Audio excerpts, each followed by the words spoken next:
Hello guys, welcome back to our channel postal insight. तो आज हम करेंगे पीओ गाइड पार्ट 1 से clause 11 that is franking machine. So franking machine GDS to MTS exam syllabus का एक बहुत ही important part है। तो चलिए बिना टाइम वेस्ट किए हम शुरू करते हैं। सो देखो, फ्रैंकिंग मशीन कुछ इस तरीके का मशीन होता है। ये एक्चुअली एक स्टैंपिंग मशीन है। स्टैंपिंग मशीन यानी पोस्टल स्टैम्प इम्प्रिंट करने के लिए ऐसा मशीन यूज किया जाता है। अब इसमें क्या होता है, देख सकते हो यहाँ पे एक तरफ से आर्टिकल क्या हो रहा है, इंसर्ट किया जा रहा है। यहाँ पे कुछ डाटा सेट किया जा सकता है और यहाँ से देखो राइट साइड से आर्टिकल में क्या हो रहा है, पोस्टल स्टैम्प मतलब फ्रैंक स्टैम्प इम्प्रिंट होकर निकल के आ रहा है और फिर इस आर्टिकल का हम लोग क्या कर सकते हैं, पोस्ट कर सकते हैं। तो इसे बोला जाता है फ्रैंकिंग मशीन। और जो आर्टिकल ऐसे इम्प्रिंट होकर निकल के आ रहा है इन्हें बोला जाता है फ्रैंक्ड आर्टिकल्स। ठीक है, यहाँ पे देख सकते हो एक फ्रैंक्ड आर्टिकल का सैंपल यहाँ पे दिया गया है। यहाँ पे आप देख सकते हो एनवेलप के राइट टॉप कॉर्नर पे ऐसे फ्रैंक इंप्रेशन इम्प्रिंट होकर रखा है। तो ऐसा ये ब्लू कलर का है, ऐसा ये रेड कलर के भी हो सकता है। तो आज के वीडियो में हम लोग जानेंगे क्या है एक फ्रैंकिंग मशीन, क्या होता है फ्रैंकिंग मशीन यूज करने का रूल्स एंड रेगुलेशन, यहाँ पे जो फ्रैंकिंग इंप्रेशन आ रहा है इसका क्या रूल्स है, कैसे इसको यूज किया जा सकता है, क्या है इसका फंक्शन वगैरह वगैरह, इन सब डिटेल्स के बारे में आज के वीडियो में हम लोग जानेंगे। तो चलिए बिना टाइम वेस्ट किए हम लोग मेन वीडियो को शुरू करते हैं। सो देखो, franking machine PO guide part 1 के क्लॉज 11 में आता है। ये भी एग्जाम पे पूछे जाते हैं तो इसको भी हम लोग नोट करेंगे। यहाँ पे देखो इंट्रोडक्शन दिया है, introduction of A franking machine. A franking machine is a stamping machine used for imprinting postage stamp impressions of dice of approved design on postal articles. तो हमने पहले ही डिस्कस किया था कि जो पोस्टल आर्टिकल्स होते हैं इनमें क्या होता है, स्टैंपिंग के लिए फ्रैंकिंग मशीन यूज किया जाता है। इसमें कुछ डाइस होते हैं जिन्हें पहले ही अप्रूव करना पड़ता है, फिर हम लोग उन्हें इम्प्रिंटिंग के लिए यूज कर सकते हैं। ठीक है, it is used for both private and official postal articles to pay postage and postal fees. देखो, प्राइवेट के लिए भी हम फ्रैंकिंग मशीन यूज कर सकते हैं या तो ऑफिशियल आर्टिकल के लिए भी इन्हें यूज किया जा सकता है। अब हम लोग क्यों एक फ्रैंकिंग मशीन यूज करेंगे, क्योंकि एक commission of 3% is allowed on value of Frank use. मतलब जो फ्रैंकिंग मशीन का वैल्यू यूज कर सकते हैं हम लोग, जिन्हें हम पोस्टेजेस के लिए यूज कर सकते हैं, उस वैल्यू के ऊपर 3% का कमीशन दिया जाता है। इसीलिए फ्रैंकिंग मशीन बहुत लोग यूज करना चाहते हैं। ठीक है, फिर देखो नेक्स्ट पॉइंट है टाइप्स ऑफ फ्रैंकिंग मशीन। तो देखो there are 2 types of franking machine. पहला है इलेक्ट्रॉनिक फ्रैंकिंग मशीन जिसे ईएफएम बोलते हैं, these are used for only departmental use. और दूसरा है रिमोटली मैनेज फ्रैंकिंग मशीन जिन्हें आरएमएफएम भी बोला जाता है। इनके बारे में हम लोग थोड़ा डिटेल में जानेंगे। तो देखो, जो इलेक्ट्रॉनिक फ्रैंकिंग मशीन ईएफएम होता है, इसमें क्या होता है, जो इंप्रेशन कलर आता है मतलब जो स्टैम्प इंप्रेशन होता है वो किस कलर का होता है, रेड कलर का होता है। इनमें देखो दे कंटेंट 2 डाइस, 2 तरीके का डाई यहाँ पे यूज किया जाता है। पहला होता है वैल्यू डाई और दूसरा होता है लाइसेंस डाई। वैल्यू डाई में क्या होता है, they displace the postage amount franked on the articles, मतलब किस अमाउंट का पोस्टेज फ्रैंक कर रहे हैं उसका वो वैल्यू डाई पे वो दिखाता है। और लाइसेंस डाई में क्या होता है, दे कंटेन्स द लाइसेंसी नंबर, यूजर डिटेल्स, मतलब उसमें लाइसेंस का नंबर, यूजर का जो डिटेल्स है वगैरह वगैरह यहाँ पे दिया जाता है लाइसेंस डाई में। ठीक है, फिर देखो नेक्स्ट पॉइंट है articles franked by this machine can be posted at maximum of 2 post offices specified in the license, 1 post office and 1 RMS office. अब देखो, जो फ्रैंक्ड आर्टिकल्स होता है उसे आप किसी भी पोस्ट ऑफिस में जाके पोस्ट नहीं कर सकते।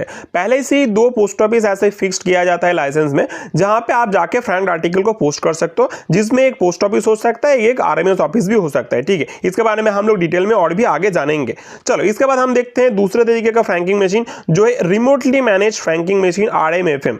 मेनली ये एग्जाम पे ज्यादा पूछे जाते नहीं है, फिर भी हम लोग इसका डिटेल्स थोड़ा बहुत जानेंगे। सो देखो, RMFM also called DG frank plus machine, इसे क्या बोला जाता है, डीजी फ्रैंक प्लास मशीन भी बोला जाता है। It is introduce on 16/8/2010। Exam पे पूछे जाते हैं कि कब आया RMFM यानी कि रिमोटली मैनेज फ्रैंकिंग मशीन, तो आया 16/8/2010 को। And from 1/7/2013 only articles frank through DG frank plus machine यानी कि RMFM are accepted from private franking machine users. This means that articles with franked impression in red ink should not be accepted from private users. तो देखो, हमने पहले ही देखा कि जो red colour के इंप्रेशन होता है वो ईएफएम का होता है, जो किसके लिए, ऑफिशियल आर्टिकल्स के लिए यूज होता है।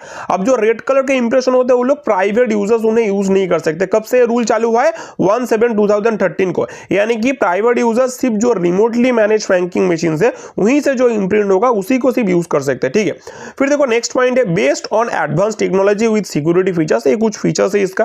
फिर यहाँ पे बताया गया कि they generate 2D barcodes in the Frank impression. Barcode होने से क्या होगा, स्कैन करके डिटेल्स वगैरह वहां से निकाला जा सकता है। No manual intervention needed for credit uploading, मतलब कोई मैनुअल कुछ काम नहीं है, सब कुछ क्या होगा, मतलब डिजिटली हो जाएगा। ठीक है, फिर देखो नेक्स्ट पॉइंट है uses Indian specific inject printing models with unique machines numbering. Example देखो यहाँ पे कुछ ऐसे एग्जांपल दिए, A1 2 3 4 5 या N से या P से स्टार्ट हो रहा है। They are based on the manufacturer. मतलब इसमें देखो आप चेक कर सकते हो, यहाँ पे एग्जाम पे कभी कभी क्वेश्चन पूछे जाते हैं। यहाँ पे जो पहला F है ना, वो क्या होता है, वो क्या मैन्युफैक्चरर के नाम को डिनोट करता है। जैसे देखो यहाँ पे F फॉर क्या है, F for Franco tip postal, या N फॉर देखो नियो पोस्ट, फिर P फॉर देखो पिडनी बाउस, और यहाँ पे followed by 6 digit serial number. बाद में जो यहाँ पे 6 डिजिट का है उसका सीरियल नंबर होता है, ठीक है। चलो फिर देखो नेक्स्ट पॉइंट है, postal security device PSD secures funds and is non repairable. ठीक है, ये भी एग्जाम पे कभी कभी क्वेश्चन पूछे जाते हैं, जिसको भी हम लोग देख लेंगे, ठीक है। चलो इसके बाद नेक्स्ट पॉइंट है, machines must dial RFS server at least once in 30 days otherwise they get blocked. मतलब क्या होगा, जो रिमोटली मैनेज फ्रैंकिंग मशीन्स होता है उन्हें क्या करना पड़ेगा, RMFS सर्वर को एटलीस्ट 30 डेज में एक बार कॉल करना पड़ता है, अदरवाइज क्या होता है, इनएक्टिविटी के कारण ये क्या होता है, वो ब्लॉक्ड हो जाता है, ठीक है। फिर देखो नेक्स्ट पॉइंट है हम लोग का फ्रैंक इंप्रेशन इन RMFS। मतलब जो रिमोटली मैनेज फ्रैंकिंग मशीन होता है उसका फ्रैंक इंप्रेशन का कुछ डिटेल्स हम लोग देखेंगे। तो इसमें देखो ब्लू कलर का क्या होता है, इम्प्रिंटिंग होता है, and they contain class of the article, pin code, authentication code, date of frank, mail item number, licence identifier number, frank value and 2D barcode. चलो तो देखो जो रिमोटली मैनेज फ्रैंकिंग मशीन होता है उसका जो इंप्रेशन होता है वो तो पहला ब्लू कलर का होता है, और उसमें देखो ये सारे डिटेल्स यहाँ पे दिया जाता है। मैं आपको एक एग्जांपल में दिखाता हूँ कैसे कैसे दिया जाता है।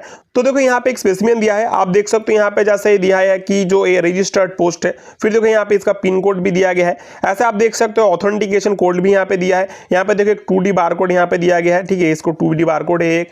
फिर यहाँ पे देखो लाइसेंस नंबर भी यहाँ पे दिया है, लाइसेंस आइडेंटिफायर, फिर यहाँ पे फ्रैंक वैल्यू भी दिया गया है, मतलब यहाँ पे देखो फ्रैंकिंग डेट भी दिया गया है। तो एक सैंपल है जो हमने बताया कि एक फ्रैंकिंग इंप्रेशन में क्या क्या होना चाहिए, तो ये सारे डिटेल्स यहाँ पे होना चाहिए। समझ में आ रहा है ना। यहाँ पे देखो मेल जो आइटम नंबर है यहाँ पे भी दिया गया है। सो देखो दिस इज द स्पेसिमेन की एक फ्रैंक इंप्रेशन में क्या क्या होना चाहिए, यहाँ पे पूरा डिटेल्स यहाँ पे दिया गया है, ठीक है। फिर हम लोग करेंगे नेक्स्ट पॉइंट। आप लोग हमारे course GDS to MTS mission 2025 batch के साथ जुड़ना चाहते हो, जिसमें हम लोग एक्सक्लूसिव वीडियो लेक्चर्स प्रोवाइड कर रहे हैं, साथ ही साथ आपको डिपार्टमेंटल, जीके और अरिथमेटिक तीनों का नोट्स मिलेगा, साथ ही साथ चैप्टर वाइज MCQs भी मिलेंगे, उसके साथ आपको फुल सिलेबस कवरेज भी दिया जाएगा और प्रीवियस ईयर क्वेश्चंस पेपर भी दिया जाएगा, जिसका ओरिजिनल कोर्स प्राइस तो ₹599 है, लेकिन अभी आपको ऑफर पीरियड में ये सिर्फ ओनली $299 पे मिल रहा है। इसके लिए आप हमारे टेलीग्राम चैनल पे ज्वाइन कर सकते हो, जिसका लिंक आपको डिस्क्रिप्शन पे दिया जाएगा, या तो आप हमें डायरेक्टली व्हाट्सएप पे भी इस नंबर पे मैसेज कर सकते हो। फिर देखो नेक्स्ट पॉइंट है, इट्स इंप्रेशन कंटेन्स 2 मीटर्स। यहाँ पे दो तरीके का मीटर होता है, एक होता है असेंडिंग मीटर और दूसरा होता है डिसेंडिंग मीटर। असेंडिंग मीटर क्या होता है, they records the total postage used and this can not be diced. मतलब यहाँ पे टोटल जो पोस्टेज यूज किया गया है वो असेंडिंग मीटर पे दिखाया जाएगा और इसे डिसेड नहीं किया जा सकता। और डिसेंडिंग मीटर क्या होता है, this shows the remaining prepaid balance decreases with use. मतलब यहाँ पे जो रिमेनिंग बैलेंस है वो यहाँ पे दिखाया जाता है कि क्या बैलेंस अभी बचा गया है, और वो टाइम के साथ मतलब यूज करते करते वो क्या कम होता जाएगा, ठीक है। बहुत इजी पॉइंट है। चलो दो तरीके का मीटर यहाँ पे दिया जाता है। फिर देखो हम लोग नेक्स्ट पॉइंट करेंगे, articles franked can be posted only in one specified post office, one post office और वन RMS ऑफिस। अब यहाँ पे जो मतलब रिमोटली मैनेज फ्रैंकिंग मशीन है उसे एक ही पोस्ट ऑफिस में पोस्ट किया जा सकता है, ठीक है। चलो इसके बाद हम लोग करेंगे, हम लोग का ये तो दो तरीके का फ्रैंकिंग मशीन हमने देख लिया। फिर हम लोग थोड़ा बहुत फ्रैंकिंग मशीन के बारे में जानते हैं। तो देखो valid franking impression should contain, exam पे पूछे जाते हैं एक वैलिड फ्रैंकिंग मशीन जो होता है जिसमें क्या क्या होना चाहिए। पहला होना चाहिए एक वैल्यू डाई होना चाहिए और दूसरा लाइसेंस डाई होना चाहिए। इन दोनों अगर नहीं होगा तो क्या होगा, वैलिड नहीं होगा, ठीक है। एग्जाम पे बहुत बार एग्जाम पे क्वेश्चन पूछे जा चुके हैं। फिर नेक्स्ट पॉइंट है फ्रैंकिंग मशीन लाइसेंस। अब देखो जो हम लोग फ्रैंकिंग मशीन का बात बार बार कर रहे हैं तो इसके लिए क्या होता है, लाइसेंस का जरूरत होता है। तो हम लोग थोड़ा सा लाइसेंस के बारे में जानते हैं। देखो use of franking machine without a valid licence issued by the head of the postal division in which machine is located is prohibited. मतलब अगर आप जहां पे मशीन है उसका अगर head of the postal division से आप अगर लाइसेंस नहीं लेंगे और फ्रैंकिंग मशीन यूज करेंगे तो क्या होगा, प्रोहिबिटेड, आप लोग यूज नहीं कर सकते। पहले आपको लाइसेंस लेना पड़ेगा, कहां से, हेड ऑफ द डिवीजन में जहां पे फ्रैंकिंग मशीन है, ठीक है। फिर दिया है any person wishing to use franking machine shall apply to head of the postal division concerned in prescribed from through the authorised dealer. ये भी एग्जाम पे पूछे जाते हैं कि अगर आप फ्रैंकिंग मशीन यूज करना चाहते हो तो आपको क्या करना पड़ेगा, head of the postal division से क्या करना पड़ेगा, प्रिस्क्राइब फॉर्म पे आपको अप्लाई करना पड़ेगा, कहां से, ऑथराइज्ड डीलर के जरिए, ठीक है। फिर देखो यहाँ पे मैं एक पॉइंट आपको बता दूं, ऑथराइज्ड डीलर क्या होता है। देखो फ्रैंकिंग मशीन जो होता है ना वो क्या होता है, डीलर दिया गया है, बहुत डीलर ऐसे सेट है जो लोग फ्रैंकिंग मशीन प्रोवाइड करते हैं। मतलब पोस्टल डिवीजन से उन्हें सेट किया गया है जहां पे वो लोग क्या आपको फ्रैंकिंग मशीन प्रोवाइड करेंगे, तो दे आर द डीलर्स, ठीक है, उन डीलर्स के जरिए आपको फ्रैंकिंग मशीन मिल सकता है। ठीक है, ये भी एक इंपॉर्टेंट पॉइंट है। चलो इसके बाद हम करेंगे next point, a licence is necessary for each franking machine used. अब देखो, एक फ्रैंकिंग मशीन के लिए आपको एक लाइसेंस चाहिए, मतलब ऐसा नहीं कि आपने लाइसेंस बनाया फिर बहुत सारे फ्रैंकिंग मशीन आप यूज कर रहे हो। हर एक फ्रैंकिंग मशीन के लिए आपको अलग से अलग अलग लाइसेंस लेना पड़ेगा, तो ईच फ्रैंकिंग मशीन के लिए एक लाइसेंस इंपॉर्टेंट है। ठीक है, चलो इसके बाद हम करेंगे हम लोग का next point, this is posting of Frank articles. So posting of Frank articles मतलब जो फ्रैंक आर्टिकल्स हमने अभी फ्रैंक किया उसको पोस्टिंग का क्या क्या रूल्स है पहले जान लेते हैं। तो देखो पहला पॉइंट है, can be posted eight not more than 2 post office, 2 से ज्यादा पोस्ट ऑफिस में आप पोस्ट नहीं कर सकते। These 2 POs are specified by the head of the division in the licence. Head of the division जो होता है यानी कि एसपी या एसएसपी, वो आपका जो 2 पोस्ट ऑफिस बोल रहा है वो क्या करेगा, उसको स्पेसिफाई वो करेगा। ठीक है, लाइसेंस में वो स्पेसिफाई कर देगा कि कौन सा 2 पोस्ट ऑफिस है। ठीक है, फिर नेक्स्ट पॉइंट है, licence is mandatory for each franking machine. पहले हमने देखा कि हर एक फ्रैंकिंग मशीन के लिए एक लाइसेंस चाहिए।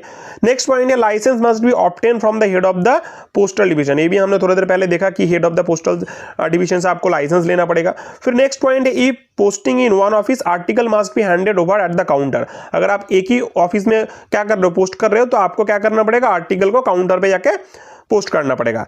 If posting in 2 offices article में be submitted either at PO and और एट ए पीओ और नाइट पीओ। मतलब अगर आप 2 ऑफिस में कर रहे हो तो अगर 2 ही पोस्ट ऑफिस हो सकते हैं, या तो आप नाइट पोस्ट ऑफिस में भी दे सकते हो या एक पोस्ट ऑफिस में भी आप उससे फ्रैंक कर सकते हो। ठीक है, मतलब पोस्ट कर सकते हो। चलो इसके बाद नेक्स्ट पॉइंट है हम लोगों का, this is Frank article should be bundle separately based on their Frank value. ये भी इंपॉर्टेंट पॉइंट है। सोचो आपने 5 रुपीज का कुछ फ्रैंक आर्टिकल किया, फिर एक 15 रुपए का फ्रैंक किया, सोचो आपने 125 रुपीज का फ्रैंक किया, या आपने 173 रुपीज का फ्रैंक किया, तो जो फ्रैंक वैल्यू है उस हिसाब से जैसे 5 रुपीज का जो भी फ्रैंक है उसको आप एक सेपरेट बंडल आपको बनाना पड़ेगा, 15 रुपीज का एक सेपरेट बंडल बनाना पड़ेगा, 173 रुपीज का जो फ्रैंक वैल्यू आर्टिकल होगा उसको आपको एक सेपरेट बंडल बनाना पड़ेगा, 125 का भी एक सेपरेट बंडल बनाना पड़ेगा। मतलब फ्रैंक वैल्यूज के हिसाब को आपको सेपरेट बंडल करके ही आपको उससे क्या करना पड़ेगा, पोस्ट करने जाना पड़ेगा। ठीक है, फिर नेक्स्ट पॉइंट है, franking is allowed up to any amount. आप किसी भी मतलब कोई भी अमाउंट का फ्रैंक कर सकते हो। ठीक है, 100 200 जितना भी अमाउंट का फ्रैंक कर रहे हो, किसी भी अमाउंट तक आप क्या कर सकते हो, फ्रैंकिंग इंप्रेशन प्रिंट कर सकते हो। While posting must be accompanied by a window delivery ticket for identification। बहुत इंपॉर्टेंट पॉइंट है, क्या है एक विंडो डिलीवरी टिकट। देखो एक विंडो डिलीवरी टिकट हर एक फ्रैंकिंग मशीन लाइसेंस के साथ दिया जाता है। ये आपका आइडेंटिफिकेशन है, मतलब इस फ्रैंकिंग मशीन के लिए आपके लिए ये विंडो डिलीवरी टिकट है। आप जब फ्रैंक आर्टिकल्स को पोस्ट करने आएंगे, आपको इस विंडो डिलीवरी टिकट को साथ में लाना पड़ेगा, क्योंकि आप अगर खुद ना भी आए, आपका कोई रिप्रेजेंटेटिव आए, तो इस विंडो डिलीवरी टिकट देख के पता लगेगा कि इस फ्रैंकिंग मशीन का ये विंडो डिलीवरी टिकट है। ठीक है, तो आइडेंटिफिकेशन के लिए आपको विंडो डिलीवरी टिकट साथ में लाना पड़ेगा। फिर नेक्स्ट पॉइंट है, daily docket must be submitted at the post office at the end of the day. आपने क्या किया, बहुत बार ऐसे सोचा आपने फ्रैंक आर्टिकल्स दिन में बहुत बार आ रहे हैं, आप क्या करने, पोस्ट करने के लिए। आप जितना भी बार चाहे आप फ्रैंकिंग आर्टिकल्स आके पोस्ट कर सकते हो, लेकिन जब आप लास्ट बार पोस्ट करने आएंगे at the end of the day, आपको एक डेली डॉकेट सबमिट करना पड़ेगा। डेली डॉकेट में क्या होगा, जो भी आप क्या कर रहे हो, जो भी आप फ्रैंक आर्टिकल्स को आप पोस्ट कर रहे हो उसका डिटेल्स लिखा जाता है। इतना आर्टिकल मैंने क्या किया, पोस्ट किया, इतना आर्टिकल मैंने इस अमाउंट का पोस्ट किया, उस डेली डॉकेट को आपको एंड ऑफ द डे में सबमिट करना ही करना पड़ेगा। ठीक है, चलो इसके बाद हम करेंगे नेक्स्ट जो हम लोगों का पॉइंट है, कंडीशंस फॉर फ्रैंकिंग इंप्रेशन। तो फ्रैंकिंग इंप्रेशन का कंडीशन क्या क्या है, पहला तो ब्राइट रेड कलर का होना चाहिए, डिस्टिंक्ट होना चाहिए और क्लियर होना चाहिए। ऐसे ब्लू कलर के भी हो सकते हैं। चलो इसके बाद नेक्स्ट पॉइंट है, शूट नॉट ओवरलैप। मतलब एक इंप्रेशन के ऊपर दूसरे इंप्रेशन ऐसे ओवरलैप ना हो। ठीक, अलग अलग ऐसे अलग अलग, मतलब क्लियर, डिस्टिंक्ट और नॉट ओवरलैपिंग होना चाहिए। इंप्रेशन अलग अलग होना चाहिए। जो हमने थोड़ी देर पहले सैंपल दिखाया था उसमें आप देख सकते हो कोई किसी के ऊपर ओवरलैप नहीं किया। ठीक है, एकदम क्लियर था, डिस्टिंक्ट था और एक के ऊपर एक ओवरलैप नहीं हुआ था। ठीक है, नेक्स्ट पॉइंट है, should be placed at the right top corner of the article. तो राइट टॉप कॉर्नर पे हमने पहले एक आर्टिकल आपको दिखाया था कि राइट टॉप कॉर्नर पे जो फ्रैंकिंग का इंप्रेशन होता है राइट टॉप कॉर्नर पे उसे किया जाता है। ठीक है, फिर बताया गया है कि multiple value die impression is allowed but only one licence die impressions per article. देखो हर एक आर्टिकल के ऊपर एक ही लाइसेंस डाई हो सकता है। ठीक है, लेकिन आप चाहे तो अलग अलग मतलब 2-3 वैल्यू डाई उसमें यूज कर सकते हो, उसमें कोई दिक्कत नहीं है, वैल्यू डाई यूज किया जा सकता है। सपोज यहाँ पे एक ने आपने 5 रुपए के साथ अगर 7 रुपए वैल्यू डाई कर दिया, ये कर सकते हो, लेकिन ऐसा नहीं है कि आप अलग अलग क्या लाइसेंस डाई यूज करेंगे, ठीक है। एक ही लाइसेंस डाई यूज किया जाएगा, इंप्रेशन एक ही लाइसेंस डाई का होगा और 2-3 बार आप चाहे तो वैल्यू डाई का इंप्रेशन यूज कर सकते हो, ठीक है। फिर नेक्स्ट पॉइंट है जो है इनवैलिड फ्रैंकिंग केसेस। तो इनवैलिड फ्रैंकिंग केस है मतलब किस केस में फ्रैंकिंग का आपको इनवैलिड कर दिया जाएगा। पहला तो machine frank articles posted in letter box are treated as unpaid. आप जो फ्रैंकिंग मशीन में आप जो फ्रैंक कर रहे हो उस आर्टिकल को पहला तो लेटर बॉक्स में आप क्या कर सकते हो, लेटर बॉक्स में पोस्ट नहीं कर सकते, आपको उसे काउंटर पे ही जाके पोस्ट करना पड़ेगा। अगर आपने उसे लेटर बॉक्स में पोस्ट किया तो अनपेड बोल के उसे ट्रीट किया जाएगा, उसका पेमेंट ग्रांटेड नहीं होगा, ठीक है। दूसरा पॉइंट है unregistered articles with past date impressions are not accepted. मतलब आपको सेम डेट में जो आप प्रिंट करेंगे मतलब आर्टिकल फ्रैंक करेंगे उसको सेम डेट पे आपको क्या करना पड़ेगा, पोस्ट करना पड़ेगा। आप पास डेट पे आप या फ्यूचर डेट पे आप जाके उसे क्या नहीं कर सकते, उसे पोस्ट नहीं कर सकते, ठीक है। ये तो एक बहुत इंपॉर्टेंट पॉइंट है। चलो इसके बाद हम करेंगे हमारा नेक्स्ट पॉइंट जो है servicing and repair of franking machine. Repair should be carried out in authorised service centres in the presence of the postal officials. अब अगर आपको फ्रैंकिंग मशीन रिपेयर करना हो तो आपको ऑथराइज्ड सर्विस सेंटर में ही जाना पड़ेगा, आप कहीं पे भी जाके इसे रिपेयर नहीं कर सकते। और वो भी क्या, in the presence of the postal official, मतलब पोस्टल ऑफिशियल के प्रेजेंट में ही आपको उसे सर्विसिंग में लेके जाना पड़ेगा, ठीक है। फिर देखो नेक्स्ट पॉइंट है if not authorized service centers are available the machines must be send to the post office where the daily dockage is maintain. मतलब देखो अगर ऑथराइज सर्विस सेंटर अवेलेबल ना हो तो आपको क्या करना पड़ेगा, जिस पोस्ट ऑफिस के साथ आपका डेली डॉकेट मेंटेन होता है मतलब आप जहां पे पोस्ट करते हो वहां पे क्या करना, आपको उस मशीन को वहां पे लेके जाना पड़ेगा, ठीक है। They must be send to that office. फिर देखो वहां पे क्या किया जाएगा, लाइसेंस डाई को पहले वहां पे रिमूव कर दिया जाएगा, licence die must be removed before sending for repairs, फिर उसे रिपेयर के लिए भेजा जाएगा। नेक्स्ट पॉइंट है machines can be reset at the user's premises. मतलब जो यूजर है अगर मशीन रीसेट का काम हुआ तो उसके प्रीमिसेस में वो कर सकते हैं। रीसेट का काम आपके जो आप यहाँ पे यूज कर रहे हैं उसी पे वहां पे जाके भी रीसेट किया जा सकता है, ठीक है। उसके लिए आपको उसे कहीं पे भेजने का जरूरत नहीं है, ना ही सर्विस सेंटर में, नहीं आई है पोस्ट ऑफिस में, आप रीसेट का काम आपके प्रीमिसेस में ही कर सकते हो। फिर देखो नेक्स्ट पॉइंट है if any meter discrepancy is found the licensee must be immediately stop using the franking machine and take it to the post office for setting it right. अब देखो अगर मीटर में कोई डिस्क्रिपेंसी आए मतलब value में या किसी जगह पे कोई चेंजेस आ जाए, कुछ उल्टा पुल्टा दिखा रहा है तो लाइसेंसी को इमीडिएटली उस फ्रैंकिंग मशीन के यूज करना बंद करना पड़ेगा और उसे क्या करना पड़ेगा, आपको उसे पोस्ट ऑफिस में या सर्विस सेंटर में भेजना पड़ेगा, किसके लिए, ठीक करने के लिए, ठीक है। तो चलो यही था सर्विसिंग का रूल। तो इसी के साथ हम लोगों का फ्रैंकिंग मशीन पार्ट 1 का वीडियो हम लोग यहीं पे खत्म करेंगे। आपने हमारे चैनल को सब्सक्राइब नहीं किया तो जल्दी से हमारे चैनल को सब्सक्राइब कर लीजिए क्योंकि हम लोग सब कुछ कवर करेंगे, ठीक है। सिर्फ डिपार्टमेंटल पार्ट नहीं, उसके साथ आपको अरिथमेटिक का पार्ट भी हम लोग कवर कर रहे हैं, जीके पार्ट भी हम लोग कवर कर रहे हैं, वॉल्यूम 5 भी कवर कर रहे हैं, सब कुछ हम लोग कवर कर रहे हैं।